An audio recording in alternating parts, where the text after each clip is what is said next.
Hey guys, welcome back to Trekyards. I'm the captain, and I'm Stuart Foley. Reveal.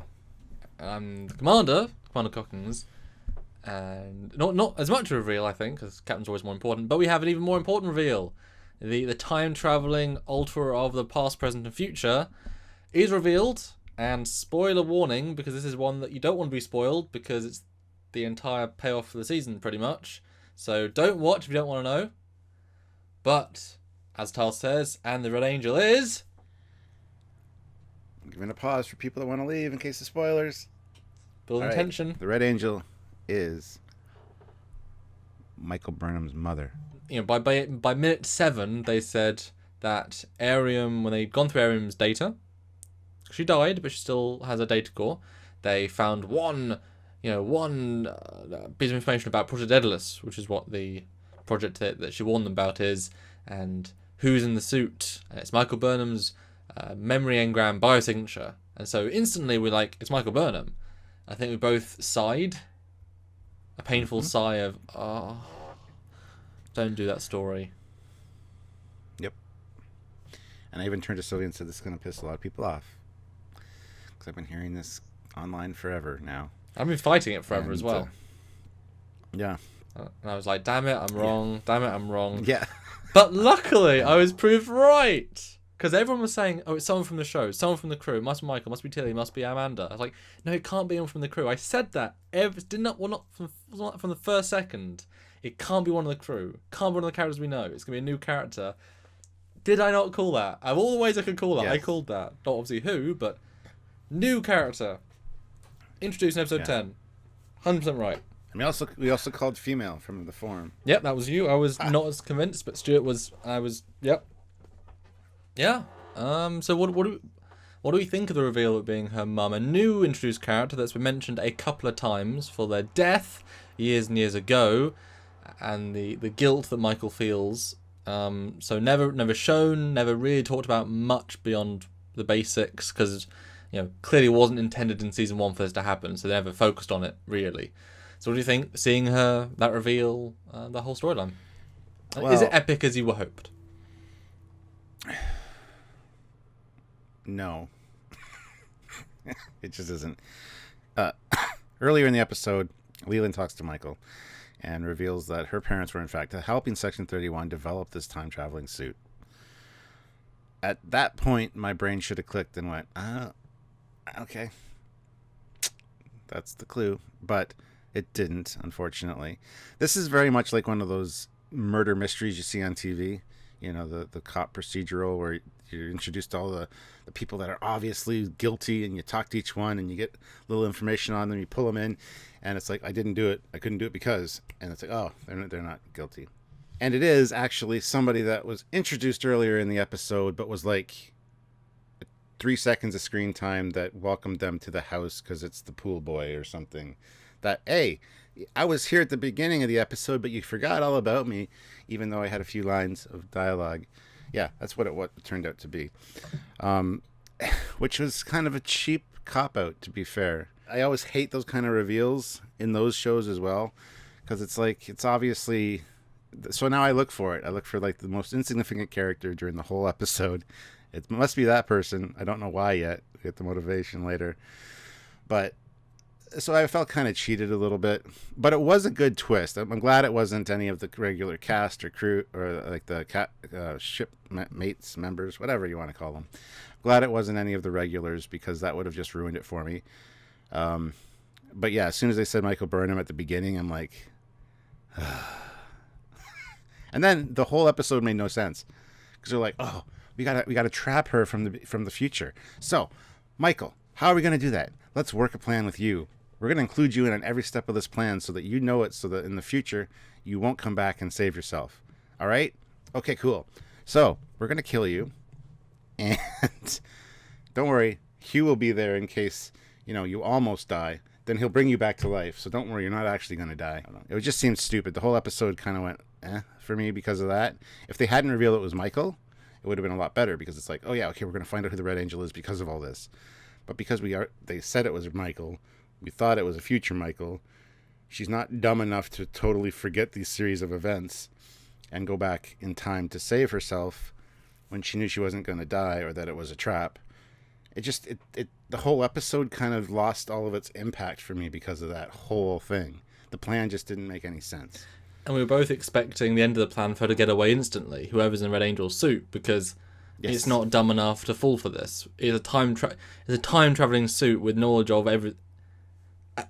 No, like instantly you think, well, it jumps in, scans the building, 5 seconds in the future, and then jumps back to the past, sets a trap for them, and then jumps in at the time they think it's going to jump in. Because once you jump in that middle time, the future time couldn't have happened because, like, you're overwriting that timeline, and therefore you could,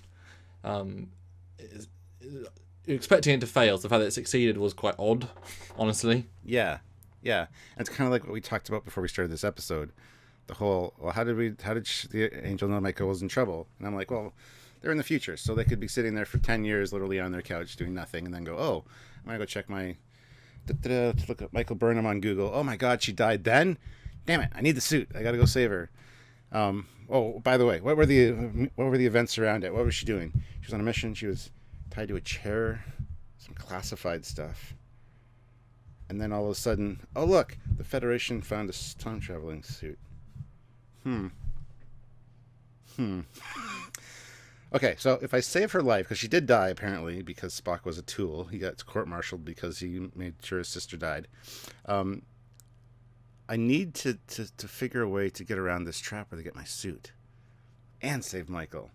So I'm going to go back in time a few minutes early, or even a day early on the planet, put in a short circuit device in the control room. A mini EMP ready to go, leaving before their EMP. Yep. And as soon as they hit me with the beams, the tractor beams, I'm gonna punch it, and then take off. Or there's a whole lot of holes in the plan. That's all. One of the biggest problems is that this suit, which we assumed obviously pre-TOS, can't design time travel suits. That's absurd. Well, damn, pre-TOS designed time travel suits. That's absurd. So now you've got this rock paper scissors situation of. Well, of course, pre-TOS tech made in an afternoon can defeat pre-TOS tech by 20 years time travel tech. It's that easy. But then you would assume that it's like the fact that the suit can travel in time and it needs to be oblivious from the timeline changes, otherwise she'd get erased as soon as she did something wrong. Which means now she's got Voyager's temporal shielding designed 200 years earlier when it was an amazing invention then based on scans from a time ship. Blah. And so, it's just time is difficult, and you'll be really smart to use it properly. And they're starting to unravel their own time mystery. Because yeah, you're right. She the timeline changed. Michael died. Michael's mother's unaffected by the timeline changes because she's in the time suit. She senses she's dead. She goes back and changes it. But now she's now changing an alternate parallel timeline. But what if in that timeline they didn't? But now also in that alternate timeline already they've destroyed the control, and it knows its own future possibly. So now his timeline double changed. Wouldn't you just stay around that time? It's like, That's what I said earlier. Google's your friend when you're a time traveler. If I invent time travel, I'd travel 500 years in the future, type in Google, and on Google search time travel invention, find out if anybody else has invented it, whether they got something cooler like with temporal shielding, and go, okay, shit, I need that. If there's nothing yet, I'll still go another 500 years in the future, do the same thing. Somebody's going to invent it. So, sorry, go ahead. Wouldn't Daniel's just stop her, or Time Cops just stop her? I mean, look at the stuff. I mean, come on, that Cabadar stuff can't have been intentional. If you always had to have time travel to save the Kaminarians, whatever they're called, who cares really? The show doesn't care. Why should we care? Then does that mean that yeah. They're not necessarily presenting it properly? But I think though that the fact that it's the mother is good because it actually adds a layer to an episode that was going towards this finite point of dumb. We're limiting ourselves to it has to be Michael, has to be oh no, it's not cool, and it links in the time stuff, and it gives Michael a bigger purpose for being, because it means that her parents that colony always had to be attacked to allow the Red Angel to be her future self, to do the future things, la la la. So you can't. Although I guess maybe the end plot could be they undo Discovery by going back and stopping that attack, stopping her from being the Red Angel, stopping her from being. But she didn't die in the end, but because she wasn't on Vulcan, she had a normal life and she became a normal officer. And then season 2 ends with a well-adjusted Michael Burnham with a proper-looking show, because it could all be maybe the AI is created because the Red Angel time travels. Wouldn't that be a nice twist? If she's been time traveling the entire time for 20 years, that's not non-linear 20 years, but the next episode is called Infinite Time, whatever. It's like she's been living, and there's shots in the trailer implying that she's lived a long time of living throughout time. So wouldn't that be kind of fun if she helps create the AI out accidentally, but then all you have to do is just destroy the Red Angel, which involves Michael killing her own mum in the past, and that then stops the future, and then that stops the Discovery timeline from happening, and that would be a nice way of resetting everything and still having, and then you'd have season 3, you have a new Michael Burnham that's well adjusted, reset the character, you have him meet Spock for the first time, and maybe she's having more the Enterprise. There you go. Season 3 is the Pike show, because he's just, obviously he's not been recast, but that would have been kind of cool. Discovery, but now on the Enterprise. Yeah. I mean, if they do it properly, they can open up a rich tapestry of ideas with this whole her being her mom thing, which we could talk about in other videos. It opens up some possibilities that tie in with other things, like some shorts maybe, perhaps, which could really work and could really be done well if done well, which I just don't have faith in, unfortunately. I think our theories always pan out to be a little bit cooler than anything they come up with. I don't know. But anyway.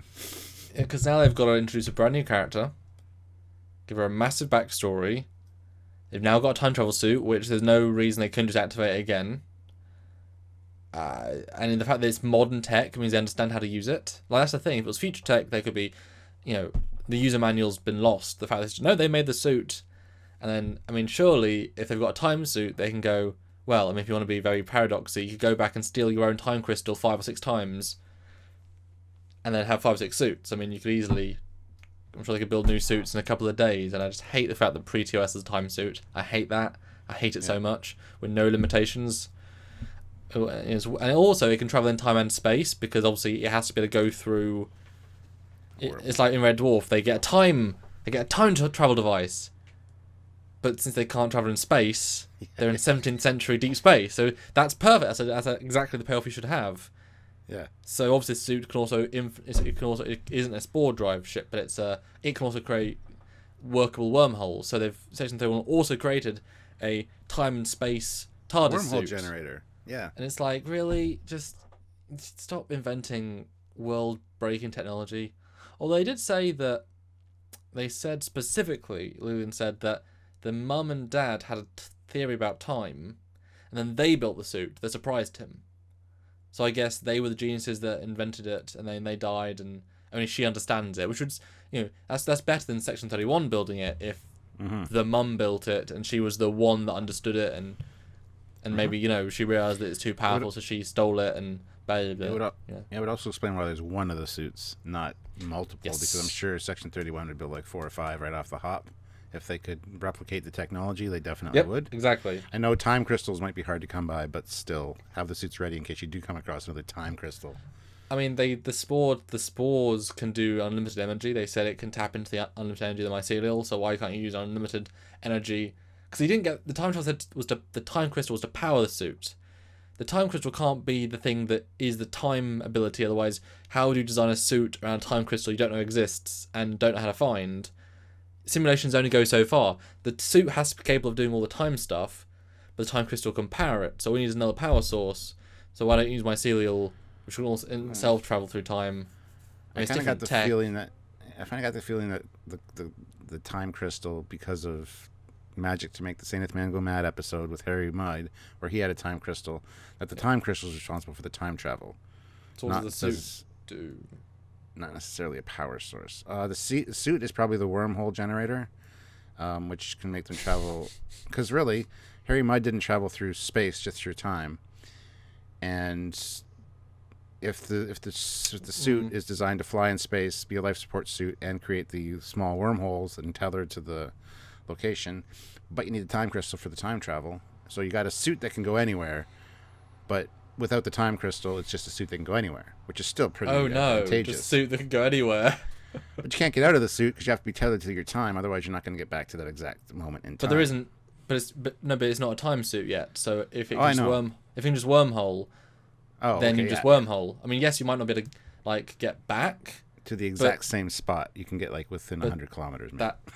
Although it's interesting because if the suit hasn't got impulse units or warp, like if it needs everything in the suit to actually do anything, then wormholing is great. But you have to wormhole onto a planet's surface at some point.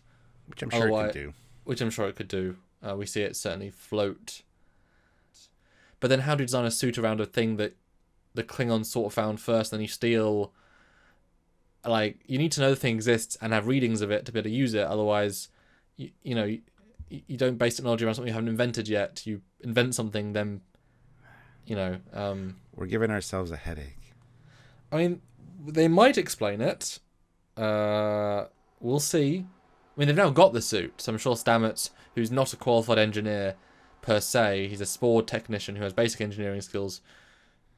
Even Wouldn't it though be funny? Pike in this episode says he was use Stamets. He's exceptional. He'll be able to help you with finding a way to capture the suit. Well, he does see time differently, so I can kind of buy that he could tap in different equations on the fly, because he would assume that if the Ranger was smart, she would temporal. Like, there must be more abilities in the suit than just... If it can EMP a bit... we'll get there. I mean, the fact they have a suit now, they can examine it. I'm sure we're going to get some sort of really high-tech thing of Tilly looking at me like, oh, this is amazing. Although, since they have the plans for the suit, and Stamets was already looking at the plans, they now know exactly how it works. So now the entire... So they can theoretically build their own, yeah. Yep. Yeah. Time travel suits. How many times has that been useful? Well, guys, that's going to be it for this episode. We do have more theories, though, that we're probably going to do videos on. So stay tuned. I didn't want to mention them all in this episode because, it'd be too much. But we're going to get specific episodes based on specific theories. So anyway, guys, put your thoughts and comments down below. They'll probably hit some of our other theories that we have on the head, but we're looking forward to reading them. So in the meantime, hit like, subscribe. Don't forget to click the notification icon and join us over on social media. We have our Facebook group and always great conversations over there as well about ships and tech. And we have a great community, so come and join us. We do, but of course you can support our channel directly by doing Patreon, which is a monthly donation service. You can join our lives every single week. We do them on normally Tuesday, Wednesday. Do it as a special 1 hour or 2 hour live Discovery post review on Thursday. Thursday? Yes. And we do Friday as well for these reviews on the main episodes. Please do join in. Enjoy the fun, because we have a lot of fun looking at all this stuff live with the audience, and you can support us directly with a few bucks, and it again makes a massive, massive difference. Please do. Thanks so much. So until next time, guys, he is Captain Foley. I am, and I will be in 100 years. Bye. No, and he's Commander Cockings. Got to give him a nice send out. Bye, guys.